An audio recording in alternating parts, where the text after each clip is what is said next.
दोस्तों आपका स्वागत है सेशन स्टडी में। आज हम लोग करने जा रहे हैं ज्योग्राफी क्लास 12 के जो भूगोल के क्वेश्चन है उसको। ठीक है, तो हम लोग इसमें से आप लोग को बता दिए थे कि 2 नंबर और 3 नंबर वाले प्रश्न कैसे आएंगे, वो हम आपको एक्सप्लेन भी कर दिए थे और अच्छी तरह से समझाने की कोशिश की थी। आज आपके सामने हम लोग 5 अंक वाले प्रश्न को करेंगे और कैसे लिखेंगे ताकि अच्छे से अच्छे मार्क्स मिले।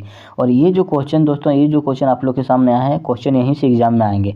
आप लोग को विश्वास नहीं होगा तो एक बार हमारा वीडियो देख करके जाइए और एग्जाम में आप ये क्वेश्चन मिला के देखिएगा। ठीक है, तो चलिए शुरू करते हैं।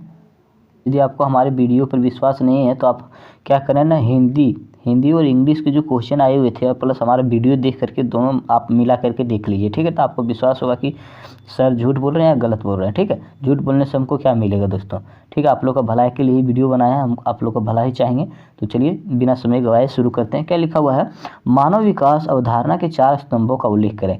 तो आपको हम लोग ये 2 नंबर में भी क्वेश्चन में आप लोग को दिए हुए थे और इसमें भी दिए हुए थे, लेकिन दोनों में अंतर क्या है, दोनों में सेम चीज़ है, लेकिन आपको जब भी 5 नंबर का लिखिएगा तो थोड़ा थोड़ा सबको एक्सप्लेन करना पड़ेगा।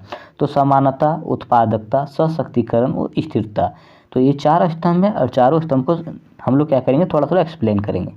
तो बोलता है, प्रत्येक व्यक्ति को उपलब्ध संसाधनों के लिए समान पहुँच की व्यवस्था करना समता कहलाता है। लोगों को उपलब्ध अवसर धर्म, नस्ल, जाति, लिंग, स्थान, भेदभाव के विचार के बिना समान होना चाहिए। समानता मीन्स कहता है सभी को हम लोग को एक समान नज़र से दिखना चाहिए। यदि कोई छोटी जाति की है तो उसे भी समानता देने के लिए उसे कुछ छूट देनी चाहिए। जैसे बोला जाता है कि हम लोग उसे क्या अवसर देने का बात हो रहा है, अवसर है ना, चाहे वो धर्म, छोटी जात का धर्म हो, नस्ल उसका दूसरा हो, जाति दूसरी हो, या महिला हो या स्त्रीलिंग हो, है ना, या फिर पुरुष हो, जन्म स्थान उसका जन्म चाहे कितना ही छोटा गांव में क्यों नहीं हो, उसका जो उसे अवसर देने का काम यहाँ पर करेंगे तो उसको हम बोलते हैं समानता। नेक्स्ट है उत्पादकता। उत्पादकता क्या है, तो उत्पादकता का अर्थ है मानव श्रम उत्पादकता या मानव कार्य के संदर्भ में उत्पादकता। मानव श्रम, जब मानव लोग काम करेंगे तो उत्पादकता खुद बढ़ेगा। लोगों की कार्य क्षमता में वृद्धि, है ना, कार्य करने की क्षमता में वृद्धि होगा तभी उत्पादकता बढ़ेगा। करके ऐसी उत्पादकता में निरंतर वृद्धि की जानी चाहिए। किसी राष्ट्र का सबसे मूल्यवान संसाधन मानव संसाधन है। यदि कुछ मूल्यवान कीमती संसाधन है तो मानव संसाधन है। मानव के पास जितना ज़्यादा संसाधन रहेगा उतना ज़्यादा उत्पादकता बढ़ेगा। मतलब जैसे मान के चलिए कुछ चीज़ हम खेती कर रहे हैं, मेरे पास अभी पानी डालने का मशीन आ गया है तो हम खेती जल्दी आसानी से कर सकते हैं। लेकिन पहले क्या था, कुआं से बाल्टी से खींच के हम लोग देते थे तो खेती होता था, उसमें बहुत मेहनत लगता था, महंगाई भी ज़्यादा होता था, है ना। लेकिन अभी हम लोग आसानी से कुछ भी चीज़ कर सकते हैं। और क्या है, मानव संसाधन कार्य क्षमता में वृद्धि करने के लिए उसे उत्तम स्वास्थ्य, शिक्षा और अवसर प्रदान करना चाहिए। मानव अच्छे से वृद्धि कर सके उसके लिए हमको क्या देना चाहिए, उसे उत्तम स्वास्थ्य, अच्छे स्वास्थ्य हो उसके लिए हम लोग फ्री में दवा बांटना चाहिए। ठीक है, और उसे शिक्षा देना चाहिए। मान के लिए वो कोई चीज़ का खेती कर रहा है, उस खेती का उसको नॉलेज नहीं है, ज्ञान नहीं है, वो कहीं पर भी धान बो दिया है, उसमें खाद नहीं दिया है, घास उसमें है ही, तो क्या होगा, खेती अच्छे से नहीं होगा, मेहनत गया पानी में, इसको बोलते हैं ना। नेक्स्ट है सशक्तिकरण। तो सशक्तिकरण क्या है, किसी क्षेत्र में निवास करने वाले व्यक्तियों को सामाजिक एवं आर्थिक शक्ति प्रदान करने की विकल्पों के अवसर उपलब्ध कराना। मनुष्य में ऐसी शक्ति बढ़ती हुई स्वतंत्रता और क्षमता से आती है। लोगों को सशक्त करने के लिए सुशासन एवं लोकमुखी नीतियों की आवश्यकता होती है। वर्तमान समय में मानव विकास सूचकांक की दृष्टि से निम्न स्तर पिछड़े हुए समूहों के देशों के सशक्तिकरण को विशेष महत्व है। मतलब यहाँ यही बोला जा रहा है, यदि हमको मानव को सशक्तिकरण बनाना है या महिला को सशक्तिकरण बनाना है तो उसको सामाजिक और आर्थिक दृष्टि से उसको सपोर्ट करना पड़ेगा, है ना। तो उसको स्वतंत्रता, क्षमता, ये सब तो सब जितनी उसको ज़रूरत होती है ना, उसको आगे बढ़ने के लिए सब कुछ प्रदान करना पड़ेगा। नेक्स्ट है स्थिरता। तो स्थिरता तब होती है जब विकास के दौरान पर्यावरण और अनुवांशिक गड़बड़ी के बावजूद विकसित अनुकूली विकासमत का पर्यवेक्षक प्राप्त किया जाता है। तो स्थिरता कब आती है, जब चारों तरफ से समय बैलेंस किया जाए। तो स्थिरता कब आएगी, जब विकास के दौरान यदि कोई चीज़ डेवलप हो रहा है उसके दौरान पर्यावरण और अनुवांशिक गड़बड़ी जो है उसके बावजूद भी यदि उसमें कुछ विकसित अनुकूल विकासमत तक पर्यवेक्षक प्राप्त कर ले व्यक्ति तो उसको हम स्थिरता बोलते हैं। ठीक है, नेक्स्ट क्वेश्चन है, चलवासी पशु चारण और वाणिज्य पशुधन में पालन में क्या अंतर है? चलवासी पशु चारण और वाणिज्य पशुधन में अंतर बताना है। ठीक है, तो चलवासी पशु चारण एक प्राचीन जीवन निर्वाह व्यवसाय है। पशु चारण जो है, पशु को चराने का जो है प्राचीन पुराने समय में ये जीवन निर्वाह का मतलब कैसे हम अपना जीवन जी सकते हैं, वो व्यवसाय था। व्यवसाय मतलब बिजनेस होता है, जिसमें पशु चारक अपने भोजन, वस्त्र, शरण और औजार यातायात के लिए अपने पशुओं पर निर्भर करता था, है ना।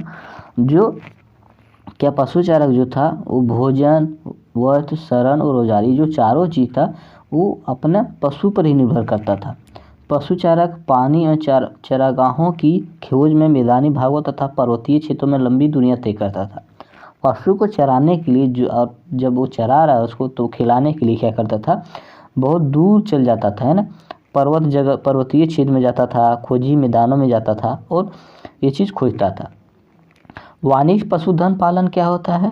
तो वाणिज्य पशुधन पालन, पशुपालन, इसको हम पशुपालन बोलते हैं, पशु को पालना। ठीक है, वैज्ञानिक आधार पर पशुओं का पूंजी गहन और संगठित पालन है। वाणिज्यिक पशुपालन की मुख्य विशेषता है, क्या विशेषता है? तो यह अस्थायी फार्मों में किया जाता है। मतलब उसके लिए क्या, एक जगह बना दिया जाता है और वहाँ पर हम लोग जानवर को जो है, गाय चाहे या भैंस या कुछ भी पाल रहे हैं या बकरी, तो इसको पशुपालन बोलते हैं। वैज्ञानिक तरीके से पशुओं के पालन का कार्य किया जा रहा है। मतलब वाणिज्यिक पशुधन पालन में क्या जाता है, वैज्ञानिक तरह से जो है पशु का पालन किया जाता है, उसी को क्या बोलते हैं, वाणिज्यिक पशुधन पालन। ठीक है, लेकिन जो आपका है चलवासी पशुचारण, तो चलवासी, चल मतलब चलना, वासी का चलना मतलब जो वास करता है वो चल करके पशु को पालता है, तो उसको बोलते हैं चलवासी पशुचारण, है ना। देखते हैं वो क्या जंगल में खोजी मैदानों में चल चल के उसका खाने पीने का चीज़ भी खोजता है और उसका पालन करता है। क्वेश्चन है, भारत में प्रवास के परिणाम का वर्णन करें। मतलब जो भारत में लोग रहते हैं, है ना, उसका क्या क्या रिजल्ट है, कैसा क्या होता है, तो उसको वर्णन करें आप।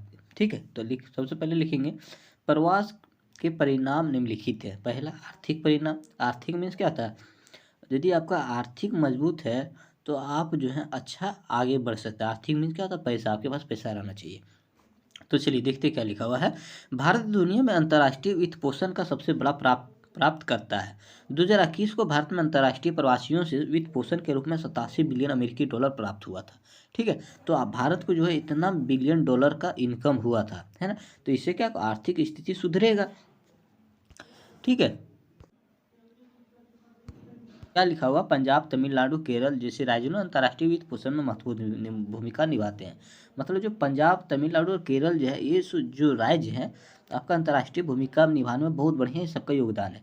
आप जानते हैं केरल का जो है सबसे ज़्यादा एजुकेटेड स्टेट है, सबसे ज़्यादा पढ़ा लिखा व्यक्ति यहीं पर रहता है। ठीक है, नेक्स्ट नेक्स्ट है प्रतिभा पलायन। प्रतिभा पलायन में, प्रतिभा मीन्स उसके अंदर कुछ गुण होना चाहिए। भारत की कामकाजी आबादी की सर्वश्रेष्ठ प्रतिभा विदेश जाती है, इसका परिणाम भारत में ब्रेन ड्रेन है ना। मतलब भारत में लोग क्या करते हैं, यहाँ पर पढ़ लिख करके विदेश जाते हैं। क्यों? क्योंकि उसका जो प्रतिभा है बहुत ज़्यादा अच्छा है, मतलब वह बहुत उसका दिमाग काम करता है, वह इतना तेज रहता है कि विदेश के लोग उसे लेने के लिए आते हैं। नेक्स्ट है जनसंख्या का पूर्ण वितरण। जनसंख्या का वितरण कैसे हो सके। भारत अत्यधिक आबादी वाला देश है। सबसे पहले चाइना था, अब भारत बन चुका है नंबर 1 देश जनसंख्या वाला। और जब भारत से लोग बाहर जा रहे होते हैं तो भारत के प्राकृतिक संसाधनों पर कम भार पड़ता है ना। तो जब भारत से व्यक्ति लोग पलायन करते हैं, मतलब एक देश से दूसरे जगह जाते हैं, तो भार कम पड़ेगा। मान के चलिए आपके घर में 10 व्यक्ति है और 7 व्यक्ति का जॉब हो गया और वो कहीं बाहर चल गया, आपके घर में 3 व्यक्ति है, तो क्या होगा, 3 व्यक्ति है तो कम खर्च होगा, सोने का जगह का कोई टेंशन नहीं रहेगा, है ना।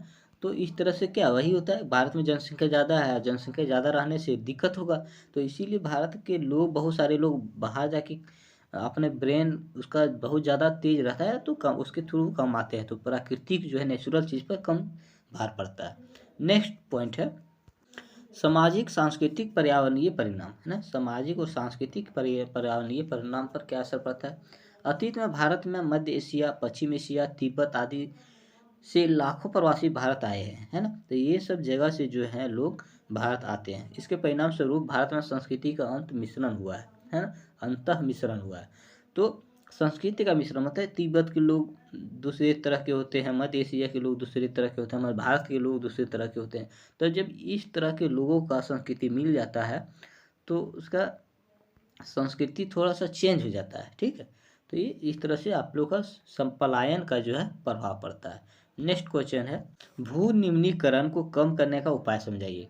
भू का जो निम्नीकरण है, जो लो स्तर जा रहा है जमीन का, उसको हम कैसे कम करेंगे। तो सबसे पहले लिखना है, भू निम्नीकरण को रकम कम करने के लिए उपाय निम्नलिखित है ना। पहला पॉइंट, वन रोपण और आश्रय पेटियों का रोपण और रेत के टीलों का स्थिर करने से भूमि निम्नीकरण में कमी आएगी।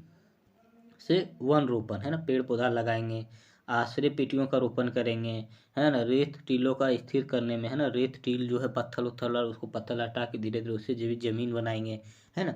तो इस तरह से कम होगा। बारानी क्षेत्रों में गहन सिंचाई पद्धतियों से भूमि जल भराव होता है ना।